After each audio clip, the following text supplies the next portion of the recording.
Welcome back to Puppy Training Basics. I'm Ethan. And I'm Kat. Finally, we want to take a few minutes to specifically talk to those of you who are hoping to develop a hunting dog.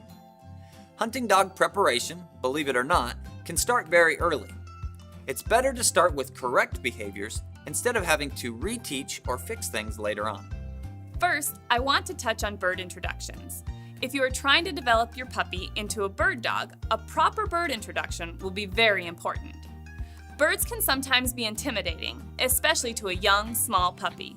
We want our puppies to be bold and confident around birds, and when the birds flap around, they can startle your puppy. We like to build on success in training, so we typically start with a pigeon with locked wings.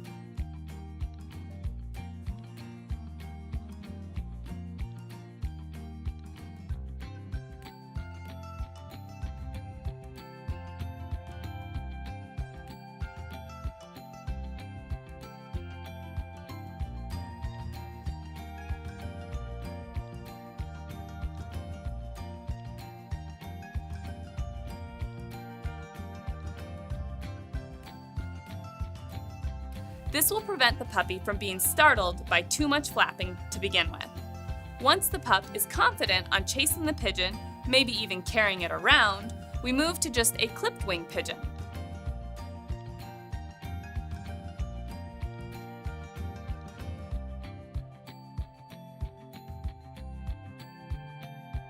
This will help stimulate prey drive in the pup and continue to build a positive association with the bird.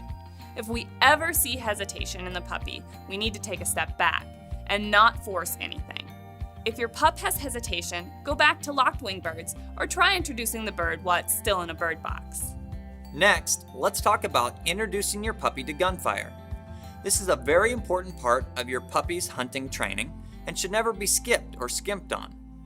We don't want your puppy to have a bad experience with gunfire and then be gun sensitive or even gun shy. First, you need to find something that your puppy is excited about, like food, retrieves, or what we use most often, birds. Then, when the puppy is focused on the bird, we can introduce gunfire from a distance.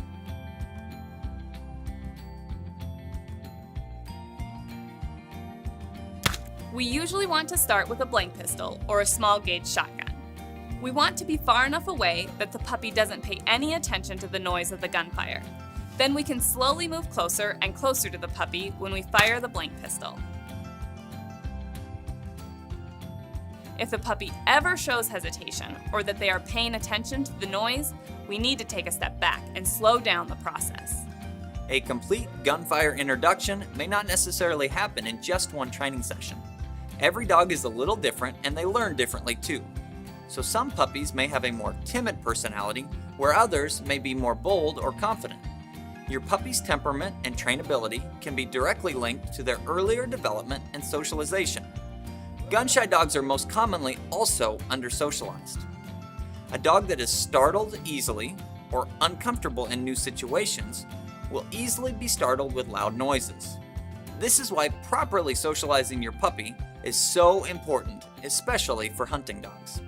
A water introduction can be an important part of any puppy's training, whether we are developing a waterfowl or upland dog. A proper water introduction can make a big difference on whether your puppy will love the water or hate it. A couple things that make a water introduction easier is warm weather and warm water. The first warm day in the spring doesn't necessarily mean it will be the perfect time to introduce your puppy to water, because the water temperature may still be fairly cold.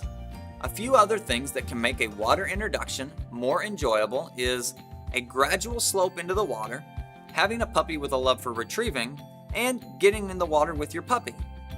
We don't want a sudden drop off for the puppy because if they dunk themselves the first time into the water, this may make them hesitant to go in a second time. Having a puppy that's excited about retrieving can help them to focus more on the retrieve than the fact that they're actually getting wet. But remember to start slow with short retrieves that don't actually require your puppy to swim, but only to get their feet wet. Our puppies look up to us, so getting in the water instead of standing on the shore will help them to feel more confident than getting into the water by themselves. Don't be discouraged if your puppy doesn't leap right in the first time you try to introduce them to water. We want to be encouraging and build their confidence over a period of time. If your puppy is hesitant, we can use other things that our puppies find exciting, including birds or other dogs that enjoy the water.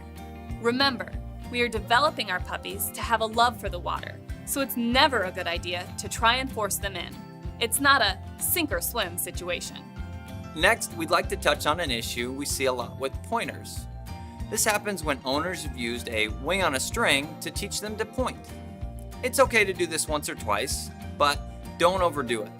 Wing on a string uses sight pointing and teaches puppies to look for birds instead of use their noses. It also causes confusion because leaves, grass, trash, and many other things in the field can look like a wing on a string. And we don't want to overdevelop sight recognition in this way. If you do decide to send your puppy off for training, we recommend that your puppy be at least 6 months old before heading to the trainer.